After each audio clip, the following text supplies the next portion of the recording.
सलीम साहब, आपसे हमने कहानी सुनी है, वो जो आप कॉलेज की में जो तोड़ फोड़ हुई और जी। कुछ लोगों ने उसका रास्ता निकाल लिया गुजरने का, और सारा वो किस जगह पे कॉलेज था, और वो कहानी आपने पूरी सुनानी है। असल में बात यह है कि हमारी सोसाइटी जिस तरीके से डीजनरेशन का शिकार है, उसमें कदम कदम पे कहानियां लिखती हैं। अफसोस ये है कि कहानियां सुनने वाला भी कोई नहीं, कहानियां सुनाने वाला भी कोई नहीं। चीजें रिकॉर्ड पे नहीं आती, नतीजतन जुल्म जो है जी हाँ, वो पूरी कुव्वत के साथ हर जगह मुसल्लत है।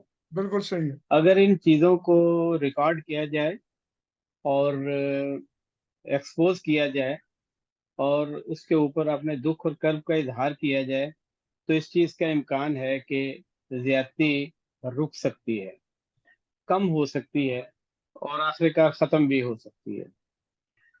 तो ये सूरत ऐसी है कि मेरी अहलिया एसोसिएट प्रोफेसर हुई इस्लामियात की थी, गवर्नमेंट अच्छा, कॉलेज गुजरांवाला सेक्रेटरी टाउन में। तो वो एसोसिएट प्रमोशन उनकी हुई, तो उनकी कोई पोस्ट सेटले टाउन गुजरांवाला में नहीं थी। तो उस पोस्ट के लिए उन्हें वहां से ट्रांसफर कर दिया गया नौशहरा विरकां। ये अच्छा, नौशहरा विरकां जिला गुजरांवाला में दो इलाके हैं, एक वांडू और एक नौशहरा विरकां, जिन्हें निस्बतन इलाका गैर कहा जाता, अच्छा, और जहाँ क्रिमिनल्स का के अड्डे भी थे, असला भी था, हीरोइन, अगवा, बराए तावान, इस तरह की चीजों के ये बदनाम मराकज हैं। बहरहाल वो कोई 35 किलोमीटर के फासले पे एक शेखुपरे और गुजरांवाला के दरमियान मेन लाइन से हट के एक कस्बा है जिसका नाम है नौशहरा वित्ता। अच्छा, तो मेरी अहलिया जो है तो उन्हें ये 30 मई 2000 में आप ये समझ लें कि हुकूमती फैसले के तहत, यानी महकमे के फैसले के तहत जबरी तौर पे वहाँ ज्वाइन करना पड़ा। तो खैर उन्होंने जाके ज्वाइन कर लिया। तो जब वो डिग्री कॉलेज और बतौर प्रिंसिपल उनकी अच्छा, जिम्मेदारी लगाई गई, तो मैं जब ज्वाइन कराने गया साथ, मैं उन दिनों एफसी कॉलेज में पढ़ा रहा था। तो वो जो गई तो देखा है कि कॉलेज कहाँ पे है। तो हम ढूंढते ढांढते पहुंचे एक जगह पे जहाँ 1.5 कमरा था। जिस कमरे में मैं बैठा हुआ हूँ इससे तकरीबन 1.5 कमरा, आप ये समझ लें कि 18 बाई 18 का एक कमरा था, जिसके अंदर कोई एक एक टूटी फूटी सी कुर्सी पड़ी थी और फर्श के ऊपर कोई चीज नहीं थी, फर्श था ऐसे ही गंदा सा। तो लड़कियां जो थी दो तीन ग्रुपों में बैठी हुई, ये डिग्री कॉलेज थे यार। अच्छा, हमने पूछा ये डिग्री, उन्होंने कहा अच्छा, ये कॉलेज। अच्छा, एक छोटा सा कमरा था जिसमें क्लर्क बैठे हुए थे फाइलें लेके, और सामने बकरियां घूम रही हैं। हमने पूछा कि ये किस तरीके से, उन्होंने बताया क्योंकि 4,000 रुपये किराए पे है ये जगह। तो खैर प्रिंसिपल साहबा यानी मेरी अहलिया ने वो ज्वाइन कर लिया। अच्छा, मैंने निकलते हुए पूछा क्या यहाँ कॉलेज की बिल्डिंग नहीं? उन्होंने कहा ये कॉलेज की बिल्डिंग तो बनी पड़ी है कोई 1.5-2 एकड़ जमीन में। और उस वक्त की बात मैं कर रहा हूँ कि 3-4 करोड़ रुपए में 2-3 मंजिला बहुत बड़ी बिल्डिंग बनी हुई है, लेकिन वहां पे कॉलेज नहीं काम कर रहा। तो मैंने कहा काम क्यों नहीं कर रहा? वो लड़कियां नीचे सफेद कपड़े पहन के आई हैं लेकिन फर्श पे बैठी हुई हैं। तो ये मई के बाद महीने से कुछ दिनों के बाद छुट्टियां हो गई। तो मुझे बड़ी परेशानी हुई। मैंने कहा अली ऐसे कि ये तो बड़ी ज्यादती है कि कॉलेज की बिल्डिंग है और कॉलेज किराए पे है। और बिल्डिंग पे इसलिए नहीं जा रहा है कि उसके करीब एक आदमी ने उसकी दीवार तोड़ के उसके अंदर से रास्ता बनाया हुआ है, जिससे उसकी ट्रालियां और ये गल्ला मंडी का सामान आता है और जाता है। उस बिल्डिंग के बिल्कुल सामने नौशहरा का वो समझ ले कि तहसील हेडक्वार्टर है। तो उसका थाना जो सदर का है ना, पुलिस स्टेशन, वो भी मौजूद है उसके गेट के सामने। अच्छा। तो मैंने जाके विजिट किया, तो वो बिल्डिंग बहुत बड़ी बनी हुई, कमरे शानदार, लाइब्रेरी के लिए जगह बेहतरीन, लैब्स के लिए जगह, लॉन है, ग्राउंड है, सब चीजें हैं। खैर, तो मैंने वहां के लोगों से कलर्कों से पूछा कि यह क्या वजह है। कहते हैं वो असल में यहाँ का जो एक सियासी लीडर है, वो उन दिनों की बात है जब, क्या नाम है इसका, ये जो अहमद नासर चट्टा है, उसका बेटा वहां पे डिस्ट्रिक्ट नाज़िम था। अच्छा। और जिस आदमी ने कॉलेज की बिल्डिंग को तोड़ा है, वो एक जमाने में मुस्लिम स्टूडेंट फेडरेशन का लीडर हुआ करता था, गवर्नमेंट कॉलेज सेटलेट टाउन में।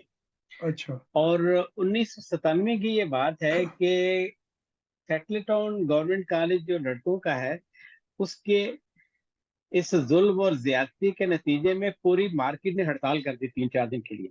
क्योंकि वो अच्छा। चीजें खा जाता, ड्राई क्लीनिंग करा लेना और गोलियां चलाना और लूट मार और इस तरह का काम। अच्छा, वो आदमी आहिस्ता आहिस्ता अपने इलाके का चंद एकड़ से चंद मरबों का मालिक बन गया। अच्छा। अच्छा, ये उसी की अच्छा, वहां पे एक गल्ला मार्केट थी, मंडी जिसे कहते हैं, मंडी थी, लेकिन इसने अपनी मंडी बना ली। और मैं नक्शा अगर आपको बता सकूं तो आप ये समझ लें कि इस तरीके से ये एक बिल्डिंग है। इस तरफ पुलिस स्टेशन है मेन सड़क के ऊपर। ये जो 2 एकड़ के करीब मैं कह रहा हूँ बिल्डिंग है, इसके इस कोने में, ऊपर वाले कोने के पीछे उसने अपनी गल्ला मंडी बनाई है। तो यहाँ से अच्छा। उसने उसकी दीवार तोड़ के 30-40 फुट का एक पया जिसे कहते हैं, एक कच्चा रास्ता, वो यूं बना के उसके मेन गेट से बाहर निकाला हुआ था। तो काली सारा इस तरफ था। खैर, तो मैंने वहां के असिस्टेंट कमिश्नर साहब से पूछा, तो उन्होंने कहा जी रहने दें। एएसपी साहब के पास में गया कि ये बड़ा जुल्म है कि लड़कियां जो है, बच्चियां वहां पढ़ रही हैं नीचे, और वो और किराया दे रहे हैं और उनके कपड़े गंदे हो रहे हैं। तो ये क्या, उन्होंने कहा जी बस इसी तरह, ये यहाँ हम तो अपनी नौकरी जो है वो पूरी करके चले जाते हैं इसी तरह। मैं उस लीडर के उस लीडर के मुखालिफ से मिला। मैंने कहा जनाब आपके ये अपोनेंट है, तो इन्होंने क्या ये अंधेर नजर रखी है। मैंने कहा मेरी बेटी ने तो यहाँ नहीं पढ़ना, हम गुजरांवाले रहते हैं, वहां से वो पढ़ेगी। तो उसमें तो ना, ये आप लोगों की बच्चियां हैं, इन बच्चियों के लिए यहाँ भी आप प्रोटेक्ट। उन्होंने कहा जी छोड़ें, हमने अचार डालना है। ये वो आदमी जिसके साथ उनके दुश्मनी इस नोयत की थी कि ये समझ ले कि एक दूसरे को कत्ल करने पे तुले हो। तो वो कहता है जी रहने दे। मैं वहाँ के मजहबी लीडरों से मिला कि जनाब ये क्या हो रहा है जुल्म, आपकी बच्चियों और ये बदमाशी के साथ बिल्डिंग को तोड़ के ट्रेस पास करते हुए। उन्होंने कहा जी छोड़े जी, इन लोगों के मुंह नहीं लगना चाहिए। मैंने आके, अच्छा मेरी यार ये कहे कि आप ये क्या कर रहे हैं, ये बड़े गंदे लोग हैं, मैं वहां से 35 किलोमीटर आती हूँ, रास्ते में जंगल बियाबान होता है, मुझे कोई उचक ले, कोई मेरे साथ ज्यादती कर डाले। मैंने कहा अल्लाह मालिक है, आपको कुछ नहीं होगा, और अगर खुदा न खास्ता कुछ होता है तो होता रहे, ये कोई बात है। आप एक एक अकेली के लिए उस इलाके की सब बच्चियों की जो इज्जत और नामूस और उनका वकार है उसको मिट्टी में मिलाया जाए, ये आपकी जिम्मेदारी है, तो हमने ये करना है। तो उसके बाद ये लगाए कि वहां से एक फौजी थे अफसर, उनकी कोई खातून का मैंने सुराग आया, उनके नाम से वहां के core commander, governor, chief justice, Musharraf साहब, लाहौर हाई कोर्ट के चीफ जस्टिस, मजीद निजामी, मीर शकील उर रहमान, इन सब लोगों को खत लिखे कि यहाँ ये हो रहा है। तो ये बच्चियों का कॉलेज जो है उसके अंदर एक ट्रस्ट पास करके बिल्डिंग गिर रही है, बच्चे जलील हो रहे हैं, बच्चियां, तो ये क्या करो। कोई जवाब नहीं, किसी कोर कमांडर ने कोई जवाब नहीं दिया। अच्छा, मैं सुलगता रहा इस पे बहुत। और हुआ ये कि ये 2000 निकल गया, 2001 भी निकल गया। सारी कोशिश के बावजूद टस से मस नहीं हुआ। अ, मुसलसल मैं कोशिश करता रहा, लोगों को कहता रहा, मेमोरेंडम देता रहा, अखबारों में लिखा, कुछ कॉलम लिखवाए, कुछ भी नहीं। एजुकेशन डिपार्टमेंट के जो डायरेक्टर थे, उनसे मिला कि जनाब ये कॉलेज, वो कहते छोड़ो जी, ये आप इस फटे बिना पढ़े हैं, ये इन लोगों के मसाइल इसी तरह चलने दें। मैंने कि ये तो बड़ी ज्यादती है।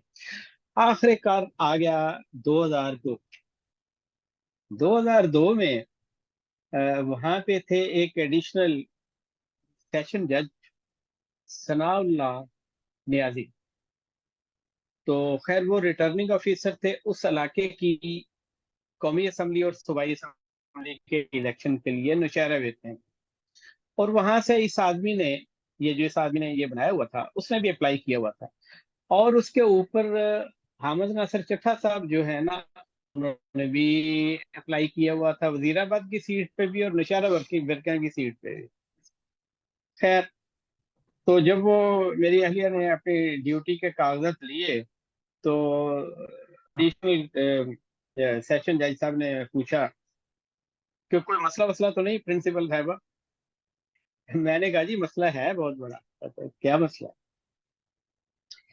मैंने कहा जी मसला ये है कि वहाँ बिल्डिंग मौजूद है, लेकिन लड़कियां जो है एक किराए के एक खोखे के अंदर बैठी हुई हैं। कपड़े उनके गंदे, क्लास कोई नहीं, बारिश हो जाए तो क्लास कोई नहीं, लेबोरेटरी काम नहीं कर रही, और नाम का डिग्री कॉलेज है, और पोटेंशियल इतना है, और इतनी आबादी है उस इलाके की। जो भी फिगर थे मुझे याद, मैंने बताए। तो कहते हैं अच्छा, कहते हैं आपको नहीं अंदाजा अदालत की कुव्वत का। मैंने कहा जी हमें तो पता है कुछ, लेकिन उन्होंने कहा नहीं आपको भी नहीं पता। मुझे उसने कहा आप क्या करते हैं? मैंने कहा मैं भी पढ़ाता हूँ। कहते हैं अच्छा, तो आप ऐसे करें कि मैं करता हूँ जरा बात। उन्होंने हामिद नासिर चट्टा साहब के बेटे को, जो जिला नाजिम थे, उनको फोन किया। कहते हैं वो चट्टे, छोटे चट्टे से मिलाओ। उनके पीए ने मिलाया फोन। तो उन्होंने कहा जी सुनाइए जनाब नाजिम साहब। उनका नाम भी फयाज साहब, फयाज चट्टा। फयाज साहब अच्छा। से कहा फयाज साहब सुनाइए कैसे जा रहे हैं? बहुत अच्छा है। मैंने कहा कि सुना है कि आपकी आपकी रियासत में, उन्होंने लफ्ज बोला, हाँ आपकी हाँ रियासत में एक कॉलेज है जिसे कुछ माशों ने और बिल्डिंग को तोड़ के उसमें से रास्ता बनाया, और बच्चियां जो हैं वो खार हो रही हैं। तो उन्होंने कुछ पता नहीं क्या कहा। नहीं जी, नहीं, मैं फर्स्ट टाइम इंफॉर्मेशन की बुनियाद पे ये बात कर रहा हूँ। जाहिर है वो फोन पे बात कर रहे थे, मैं तो मुकालमा नहीं जानता था, लेकिन एडिशनल सेशन जज की गुफ्तगू से ये अंदाजा हो रहा था कि वो शायद डिनाई कर रहे हैं। तो उन्होंने कहा नहीं नहीं। उन्होंने फोन बंद कर दिया। उन्होंने कहा कि देखें, मैं हामिद नासिर चट्टा साहब के कागजात भी मुस्तरद कर सकता हूँ, नंबर दो, और उनके पर पाबंदी लगा सकता हूँ पब्लिक ऑफिस होल्ड करने की, और इसमें, और नंबर दो, वहाँ ये जितने हैं इनके मामला को भी ऐसे कर सकता हूँ। बस आप ऐसे करें कि एक मुझे एप्लीकेशन लिख के दें अच्छा, आपसे कहा कि कि ये आप कॉलेज है दरखास्त। ऐसा। हाँ। मुझसे कहा आप, अच्छा हाँ हाँ, उन्होंने कहा आप एक एप्लीकेशन लिखें जिसके ऊपर ये फैक्ट लिखे हुए थे, कॉलेज है ये, उन्होंने मुझे डिक्टेट कराया। अच्छा। एक कॉलेज है एडिशनल हाँ अपना रिटर्निंग ऑफिसर साहब, हाँ आपके इस इलाके में एक कॉलेज है, कॉलेज के अंदर कॉलेज को तोड़ा हुआ है। मुझे उसने कहा कि फैक्ट गलत नहीं होना चाहिए। मैंने कहा जी हाँ। बिल्कुल नहीं, आप विजिट कर सकते हैं, ये तो कोई ऐसी बात ही नहीं है। तो उसे तोड़ा हुआ है और दीवार नहीं बन रही, जिसकी वजह से लड़कियां और कॉलेज टीचर नहीं जा रही वहां पे। खैर, उन्होंने कहा कि आप लिखें कि वो कॉलेज की दीवार टूटी हुई है, नतीजतन कुछ लोगों ने उस रास्ते को अपने जरिए इस्तेमाल लाने का वतीरा इस्तेमाल किया हुआ है, और वहां पे लॉलेसनेस है। तो इस सिलसिले में दाद रसी की जाए। साथ उन्होंने कहा कि आप अपना नाम नहीं लिखें, ये एप्लीकेशन मुझे ऐसी तरह ही दे दें, आप नहीं लिख, अच्छा। इसलिए कि हाँ, मैंने उनको उसी तरह दे दी। उन्होंने कहा अपने पास रख ली, कागज रख लीजिए। उसके बाद मैं दूसरे दिन अपना कॉलेज आ गया, अपने कॉलेज आ गया। मेरी अहलिया सुबह जाके नौशहरा विरका, वो सुबह सुबह निकलती थी, तकरीबन 1.5-2 घंटे के बाद वहां जाना, फिर वहां से वैगनों और रक्षों के धक्के खाते हुए आना। अब ठीक है। पर्दादार खातून थी, और दरस कुरान देना और इस तरह का, मतलब है वो पूरा एक ऐसा जिसके अंदर वो बेचारी 2 सीटें लेके जाती थी। फ्रंट सीट अच्छा। पे 2 सीटें लेनी है, एक कोने पे बैठी हुई है, रास्ते में कुरान पाक सारा रास्ता पढ़ती जाती थी। और जो भी इस तरह की दीनी अपने लेक्चर की तैयारी और क्लास का काम जो, तो खैर वो चली गई। मैं आया कॉलेज पढ़ते पढ़ा के, तो मुझे फोन आ गया 7-8 बजे। लाइन पे दूसरी तरफ से उन्होंने कहा कि एडिशनल सेशन जज साहब बात करना चाहते हैं। मैंने फौरन फोन उठाया, तो फोन पे मैंने कहा जी मैं हाजिर हूँ। तो कहते हैं भाई आपने देखा है हमारा काम? मैंने कहा सर कि कौन सा? कहते हैं आपने कल बात की थी ना, तो मैं आज सुबह इधर कोर्ट में आने के बाद मैं सीधा नौशहरा विरका गया हूँ, और मैंने वहां जाके देखा है, तो जो आपने कहा था मुझे तो उससे भी ज्यादा वर्स्ट सूरत नजर आई। और मैं वहां खड़ा रहा हूँ, तो मैंने वो ठेकेदार जिसने बिल्डिंग बनाई थी, वो सुनार था कोई, मैंने उसको बुलाया। अच्छा। मैंने कहा कि ये देखें, ये उस तरफ से रास्ता बंद करें, और ये दीवार जो है साइड के ऊपर, ये 30 फुट ऊंची ये बनाएं। वो काफी लंबी, कोई पता नहीं 100-150 अच्छा। फुट के कितनी थी, लंबी। अच्छा। तो उसने कहा कि जनाब ये इतने तो ईंटें नहीं है मिल सकती। उन्होंने कहा मैं यहाँ खड़ा हूँ, ईंटें तुम नौशहरा विरका से मंगवाओ, तुम कामोगी से मंगवाओ, तुम गुजरांवाला से मंगवाओ, ये दीवार तैयार होनी चाहिए, लेकिन इस वक्त ईंटें लेके आओ। ये जो रास्ता है, जो मंडी से कॉलेज के अंदर आ रहा है रास्ता, इसको सबसे पहले बंद करो। उसने कहा कि सर क्या कर रहे हैं? ये जैसा हाँ। मुझे खुद बता ठीक। रहे हैं। हाँ। मैंने कहा कि मैं यही हूँ 2 घंटे के अंदर अंदर, खैर 2 घंटे के अंदर अंदर उसने कोई ट्रॉली इधर उधर करके ले आया। तो उसने अपने सामने, वो कह रहे कि मैंने कहा कि अब दीवार बनाओ पहले ये, और बाकी इसके बाद। तो मैं आऊंगा नहीं, लेकिन ये है कि मैं अपने सामने रास्ते को पहले बनवाता हूँ, बाकी दीवार थोड़ी जो है बाद में बनेगी। तो कहते हैं जो ही दीवार हुई, तो वो सामने वो जो है ना, वो आया लड़का जो लीडर है हाँ। वहाँ का। हाँ। तो उसने देखा है और वो पीछे ही हट गया। तो मैं वहाँ 3 बजे तक रहा हूँ, और दीवार जो है एक मतलब है 5-5 फुट दीवार हो गई है, अब कल होगी, और उसको किसी का बाप भी एक ईंट नहीं हिला सकता। तो मैंने उसे कहा है कि ये फौरन ये मुकम्मल होनी चाहिए। तो अब आप ऐसे करें कि आप कल कॉलेज की छुट्टी करें, आप अपनी ड्यूटी पे ना जाएं, और अपनी वाइफ के साथ उधर कॉलेज जाएं। खैर मैं दूसरे दिन गया, मैंने देखा वहां ढेर लग रहे हैं ईंटों के, जनाब इधर से उधर। अच्छा, कोई पैसा नहीं दिया जज साहब ने हाँ। मेरे हाँ। पास से? उन्होंने कहा जिस आदमी ने ये बिल्डिंग बना के इतना माल कमाया है, उसके पास अच्छे खासे पैसे हैं, ये अगर कोई बाद में देखी जाए, अभी ये बनाए हाँ। लिए जनाब, वो दीवार गई बन। अब इलेक्शन जब था, तो इलेक्शन से सिर्फ 2 दिन पहले, यानी एक दिन पहले तो छुट्टी होती है और एक दिन पहले वर्किंग डे होता है। तो अ, उन्होंने बुलाया मुझे रात को, कहा कि कल ऐसे है कि आप ना सीधे उधर चले जाएं, और जाके लड़कियां जो है ना उधर बैठी हुई, बिल्डिंग किराए की बिल्डिंग, उन सब लड़कियों को कहें कि उधर कॉलेज आ जाए। इसलिए कोई पता नहीं नतीजे जो है वो क्या निकले हैं। और नतीजे में अगर भी आदमी जीत गया तो उसमें तोड़ देंगे। इलेक्शन की हद तक तो मैं रोक सकता था, इलेक्शन के बाद अच्छा। नतीजा भी निकल आया तो फिर मेरे हाथ में कुछ नहीं। और मैंने ऐसे ही किया, मैं चला गया। मैंने लड़कियों से कहा जी आप सब अपनी किताब बनाए और कॉलेज चले। अच्छा, वो जितनी लड़कियां थी वो जनाब, उन्होंने कतार बनाई, वहां से निकल के वो आई। वो आप ये अंदाजा लगाएं जैसे बच्चे होते हैं, वो चीखती चिल्लाती कह के लगाती, सीढ़ियों के ऊपर चढ़ रही हैं, बिल्डिंग के अंदर भाग रही हैं, ग्राउंडों में जा रही हैं। मुझे इतनी खुशी, मैं वहां मिठाई की दुकान पे गया, 3 दुकानों पे वहां, पहले अपने पल्ले से ही करना था। मैंने कोई, मेरा ने 10-15 किलो मिठाई जो है ना वो खरीदी। खरीद के मैंने सब बच्चियों से मैंने कहा जितनी खा सकते हैं खाए। कलरकों से तो वो जो लेक्चरर थी उनको हमने दिया। तो साथ ही वहां से फोन किया, उन्होंने कहा ये बिल्कुल अच्छा हो गया, अब वो आ गई है, अब कोई कुछ नहीं हो सकता।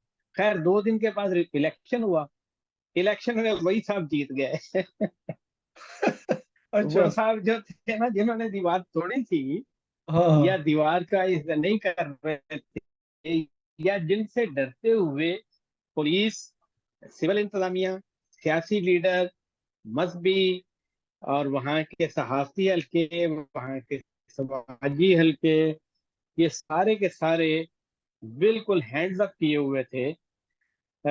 उनकी मौजूदगी में सिर्फ एक आदमी ने, और वो भी कोई प्लान करके नहीं, क्योंकि मैं तो मायूस हो चुका था, क्योंकि मैंने तो अपने तौर पे जो कहना था कह दिया। सही। लेकिन इतना कहा, और वो, तो वो जब हो गया तो इलेक्शन के रिजल्ट आ गए। तो इलेक्शन के तीसरे दिन मुझे उन्होंने एडिशनल सेशन जज साहब ने बुलाया। तो उन्होंने कहा भाई वो तो इलेक्शन में तो हमने तो कुछ नहीं करना होता, तो हमारी पब्लिक की प्रॉपर्टी। खैर उन्होंने मुझे बहुत, और मेरी अहलिया को भी बुलाया, और बहुत उन्होंने कहा कि आपने बहुत अच्छा किया, जो अल्फाज उन्होंने बहुत ही सुपरलेटिव में बयान किए। लेकिन उन्होंने साथ ये कहा कि ये मैंने काम नहीं किया, इसका क्रेडिट हमारे सेशन जज साहब को जाता है, जो जो उनके अफसर, क्योंकि एडिशनल सेशन तो 8-9 थे हाँ ना। सही है। तो आप ने अगर शुक्रिया अदा करना है तो सेशन जज साहब का करें, क्योंकि मैं उनकी टीम का हूँ। हाँ हाँ। और जाके उनको ये ब्रीफली, बहुत लंबी नहीं कहानी, 7 या 8 जुमलों में आपने ये कहनी है, और बस आपका और हमारा काम खत्म। तो मैंने ऐसे ही किया।